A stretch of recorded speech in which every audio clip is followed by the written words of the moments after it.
Hi there. I've been watching him. He finds a safe place, stops, and stands well back from the curb. He always stops before crossing the road, looks and listens, and off he goes, looking and listening all the way. He's great. I'm going down. Congratulations. You really know what you're doing. Always use the green cross code, because I won't be there when you cross the road. When I was a child, public information films such as that appeared on the television showing children how to cross the road. For those of you who don't know, the green cross code was basically a set of rules which were devised by the government to advise children on how to cross the road. Essentially, it just meant waiting at the curb and crossing, if possible, by the traffic lights. Okay, it's called the Green Cross Code simply because it referred to the colour green on the traffic light, which when it went green, it meant you could cross the road, which of course you still can. Okay, I believe this system is used internationally, and I believe most countries have something similar to this. Over here, and I can't remember the precise sequence I should do, if I remember rightly, it's we have in Britain we have green, then amber, and then red. And then after red, we have flashing amber, followed by green. So you have still amber and a flashing amber. Flashing amber means that you can start to get ready or go if it is safe to do so if you're in a car, if you can clearly see there's no one there, I believe. I think that is the case. Whereas with the solid amber, it means you've got to get ready to stop. Okay?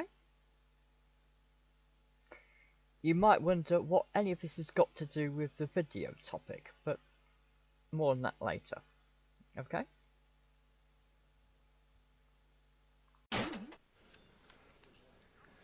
Ladies and gentlemen, from New York City, Joe Garagiola.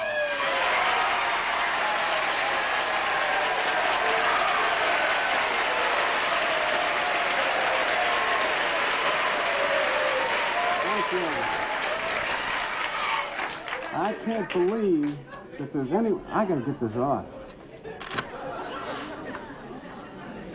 Whew!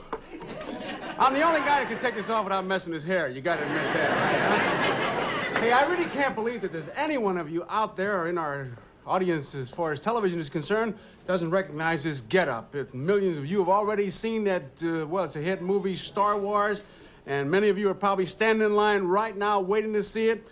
This cape, this mask, this wand, all worn by the super villain called Darth Vader.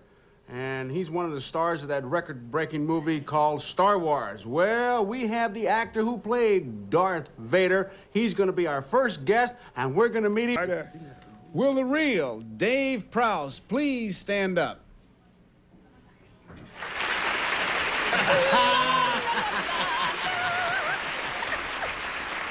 Yeah, you know.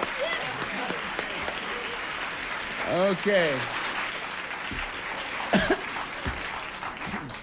Let's find out who the imposters are. Number one, what is your name and what do you do? My name is Roger Pitt, and I'm a technical writer here in New York. Aha, okay.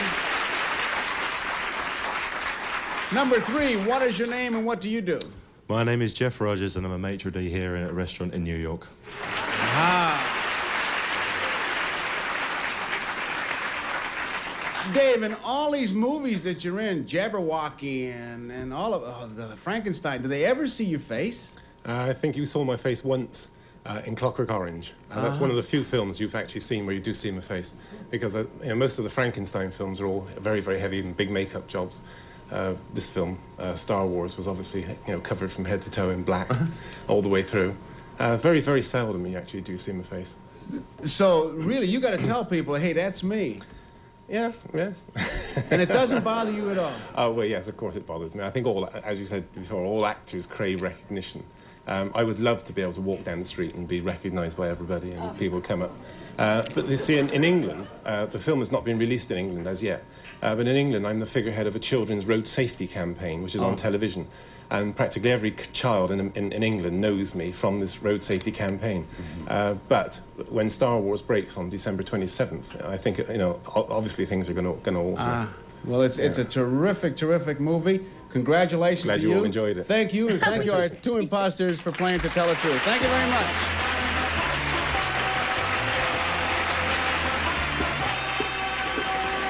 Yeah.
And action!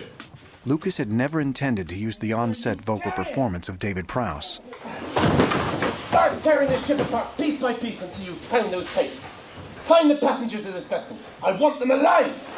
I can still hear David Prowse's accent in the Darth Vader mask, muffled, because he would do the real dialogue. He's trying to curse Carrie Fisher or something. I don't know what you're talking about. I'm a member of the Imperial Senate on a diplomatic mission. You are part of the Rebel Alliance and a traitor. Take her away. It was hilarious and terrifying at the same time, because we didn't know what Darth sounded like. That was the first time we heard him. We're like, is that it? Is it going to be some Scottish? Hello guys, as you've probably worked out by now, the person you saw at the start of my clip teaching children how to cross the road, and in other clips that were made at the time, it actually showed him talking to children, correcting them, and when they didn't appear to be crossing the road correctly.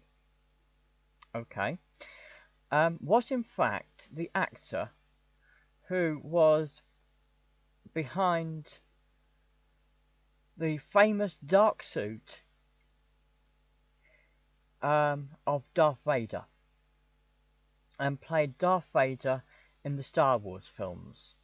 I'm sure Americans are probably astonished to discover that Darth Vader in real life helped to keep children alive. There you go.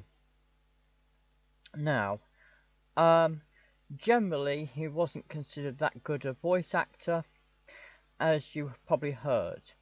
What you heard in the last clip was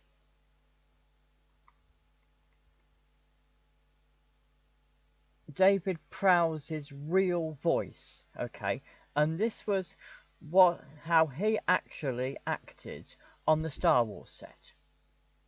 George Lucas didn't like his voice, but they liked his physical form because he's very tall and very strong. And I believe he was also took part as a weightlifter in the Commonwealth Games in the past. So they kept him in the film, but replaced his voice.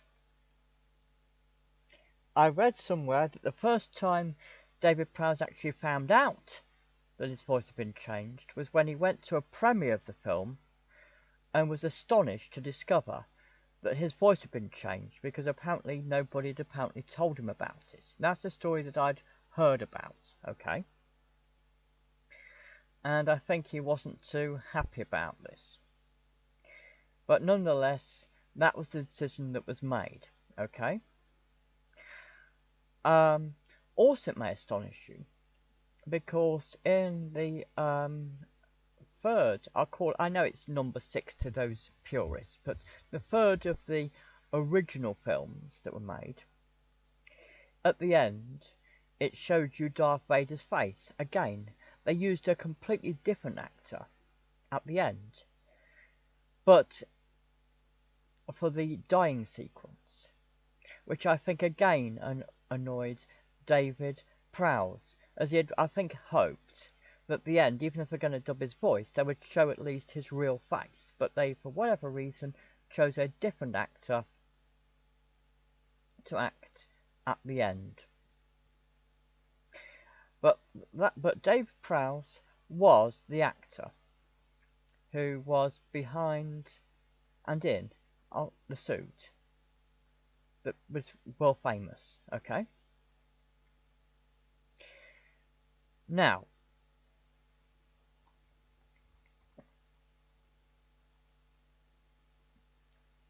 in real life, he died a few days ago.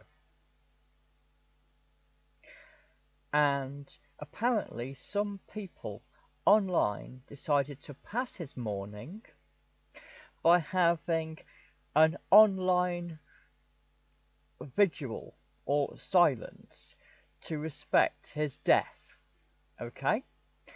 And this is apparently a sequence from an official Star Wars computer game where characters went into a certain area virtually and stood still to respect the real-life death of the actor who played Darth Vader. Okay?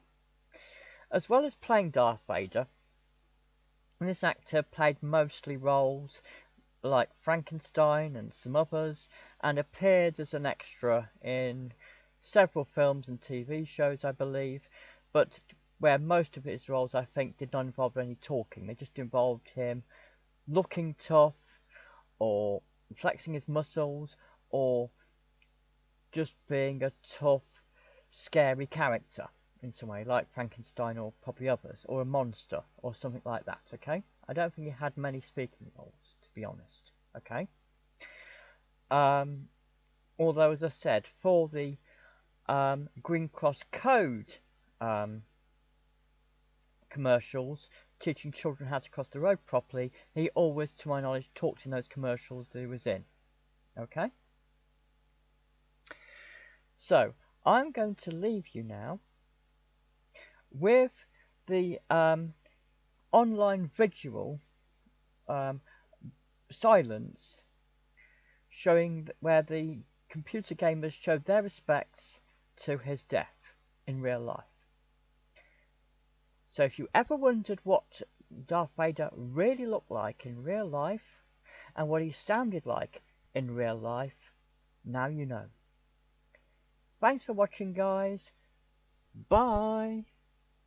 Rest in peace, David Prowse.